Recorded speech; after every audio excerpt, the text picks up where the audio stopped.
For every 5-star apology by a YouTuber, there is one that is widely regarded as a 1-star. Starting with the internet's newest, most controversial YouTuber, MrBeast, who on November 23rd, 2024, would sit down with Oompaville to address the allegations against him, accusing his fans of being easily manipulated. You got manipulated, yeah, but of course, yeah. Only to do the same thing once questioned about his faulty product. Friend of the show, Rosanna Pansino, happened to get a moldy lunchly. Every single lunchly with cheese meat is USDA inspected. There is no mold when it leaves our factory. After that point, you know, there are variables that we just can't control. This trend of refusing to take responsibility continued throughout the interview. On May 12, 2021, you, MrBeast, tweeted in response to it was an Elio Trades tweet, "There's a gym sitting there on the market at an eye-watering price set to explode during Defy Summer 2.0. And then you responded by saying super ? With a crazy emoji. Why did you not disclose that you had a vested interest in the coin that you were tweeting about? I did not tell people to buy super or anything, and I highly doubt anyone bought it because they saw me reply super to a tweet. Viewers found this extremely unbelievable. You can't tell me the man that has himself claimed to have figured out social media and has pioneered tactics to absolutely maximize engagement didn't expect people to buy a token he was interacting with publicly? But worse was MrBeast's response to his investigation into his own company. It wasn't an internal investigation, it was an external investigation. If they found anything illegal, they were obligated to report it to the police. This wasn't even completely true. A hired law firm / lawyer is not required to report something illegal to authorities as it's protected by attorney-client privilege. And viewers were outraged. This was so calculated on MrBeast's end. Wasn't faced with the notorious YouTuber apology. He's creative. Nevertheless, MrBeast continues making videos trying to force people to forget his mistakes. Unlike Ryan Trahan, who took full accountability after violating COVID lockdown restrictions. In 2021, Ryan and his now wife Haley would come under fire for secretly marrying during the COVID lockdown. And while some viewers were on their side, the backlash eventually forced the couple to apologize. We were so set on getting married and so excited about it that we blinded ourselves to what's actually happening in the world, and we chose to be selfish. We don't have reasonable explanation, and that's something that we had to come to terms with. There's no excuse for this. Like, at the end of the day, we put ourselves first before a world that's literally pain right now. Nevertheless, Ryan and Haley did try to fix their mistake. I can't go back and change that decision anymore. And so I feel like the only way now that we can actually do something tangible to just do something about it was to donate to a few nonprofit COVID relief organizations. Even better, the couple took full accountability. This is in no way an expectation of like a clean slate now. We have so much more work to do.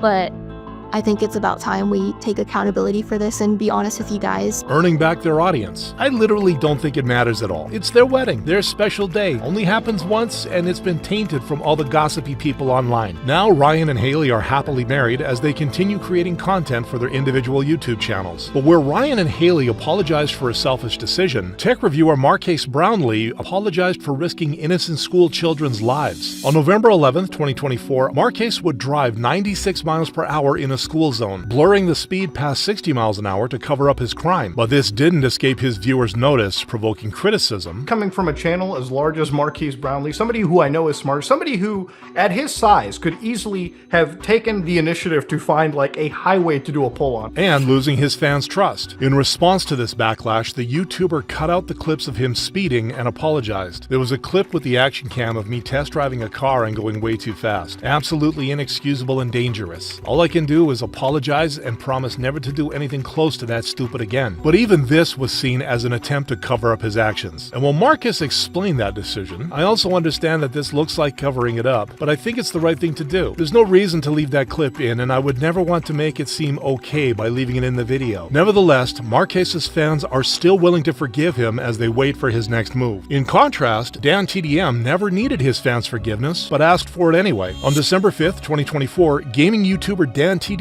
would post a video inspired by the most infamous apology of all time. I'm sorry I haven't been here as much as I like to. So here's my apology, it's the least that I can do. Unlike Colleen Ballinger, however, Dan's apology was about something far more innocent. I've been physically sick, snotty noses, my throat is hurting, and we can't catch a break. Winter plus a nursery, there's only so many germs I can take. On top of this, Dan sang of his mental health struggles. I'm horrifically anxious about everything I really shouldn't. I shy away from everything when I told myself that I wouldn't. And his honesty was met with love. You know what? I wouldn't mind more DanTDM songs. A lot of the things said in this song I can relate to. Now, Dan's back to posting regularly for his over 29 million loyal subscribers. Contrary to the Liver King, whose one-star apology was just the start of his downfall into steroid abuse. On November 29th, 2022, the Liver King, or Brian Johnson, would be exposed as a liar thanks to a leaked email. As I've reached my mid-40s, it's getting harder and the back fat f***ing kills me.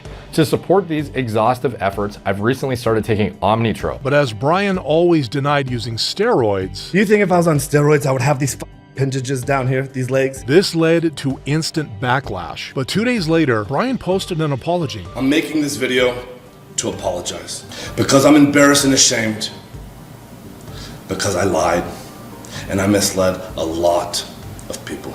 Before social media, I was rich and anonymous, and after social media, I'm still rich, but no longer anonymous, and I'm here now to set the record straight. Yes, I've done steroids, and yes, I am on steroids, monitored and managed by a trained hormone clinician. Understandably, this received significant criticism. Gotta love an apology that starts off with how rich he is within the first 30 seconds. And Brian's followers sued him for $25 million for his trickery, although this lawsuit was later dropped. Since then, Brian has been on a downward spiral, unlike comedy YouTuber Jenna Marbles, whose 5-star apology earned her a permanent spot in YouTube's Hall of Fame. On June 25th, 2020, Jenna would take complete accountability for her past offensive skits. I also get a lot of tweets from people that are saying like, "We love you, you unproblematic queen," which always makes me uncomfortable because that's not true. I did blackface as Nicki Minaj in 2011. It was not my intention to do blackface, but it doesn't matter because all that matters is that people were offended and it hurt them, and for that, I am so unbelievably sorry. Similarly, Jenna also apologized for her racist song. Hey, ching chong wing wong, shake your King Kong ding dong. Sorry, that was racist. I'm bad at rap songs. It's awful. It doesn't need to exist. It's inexcusable. It's not okay. I'm incredibly sorry if this offended you. And in the end, Jenna announced an indefinite hiatus. I think I'm just gonna move on from this channel for now. I don't know if that's forever. I don't know how long it's gonna be. I wanna make sure that the things that I put into the world are not hurting anyone. She's the only YouTuber I've seen that didn't make any excuses, just admitted she was wrong and moved on from it. Although where Jenna's emotional apology earned her forgiveness, beauty influencer Laura Lee's false emotions did the opposite. In August 2018, Laura Lee would come under public scrutiny for her now deleted 2012 racist tweets. Tip for all black people: if you pull your pants up, you can run from the police faster. As expected, Laura tried to control the backlash with a public apology. I, 6 years ago, decided to retweet things that were so vile and hurtful. I have no excuses here today. I'm not here to give you an excuse. I have no excuses. I'm only here to say that I'm so sorry. But this only made things worse. Girl, you knew what you were doing, and this is so unbelievable. Dry tears. In the aftermath, Laura lost over 300,000 subscribers and multiple sponsorships. And while she still posts regularly, her videos only get 1/10 of the views they used to. Completely unlike H3H3's Ethan Klein, whose audience has only multiplied since his apology to QT Cinderella. In January 2023, Ethan would seemingly laugh at QT Cinderella's emotional experience with deepfakes. If you are able to look at women who are not selling themselves or benefiting off of inviting hate. He sent the clip, so he deliberately made it a joke situation when it wasn't in the slightest. It's beyond foul to do that to someone. Realizing his mistake, Ethan immediately apologized. Hello everybody, I wanted to come here and discuss the situation with QT Cinderella. I made the really unfortunate and stupid decision to play this stupid soundbite song.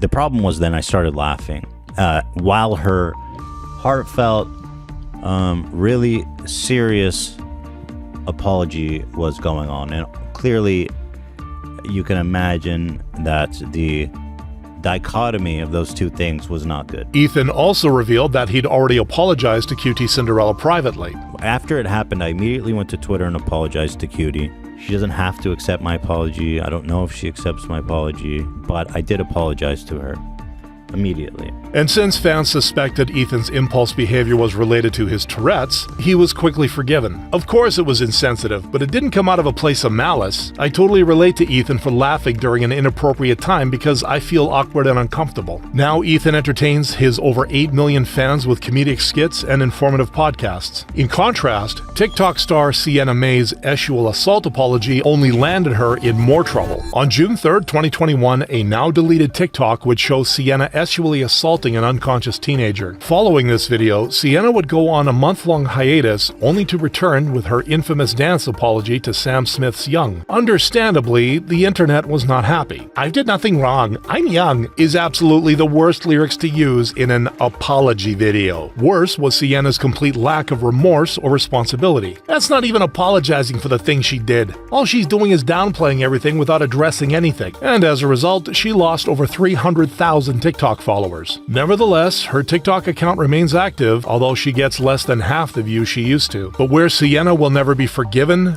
Septic Guy asked for forgiveness even when he didn't need to. On August 24th, 2019, Septic Guy would post a video titled, "I'm sorry to do this," making fans immediately concerned, but their fear turned into relief once Jack explained what he was actually apologizing for. We are coming towards the end of the month, and I haven't said anything about a charity live stream yet. We do one every single month, but this month I will not be able to. I am so sorry that I'm not able to do one. I really wanted to, but this month just kind of got away from me way too quickly. You probably can't hear it, but my throat feels like I swallowed sandpaper. It's just burning all the time.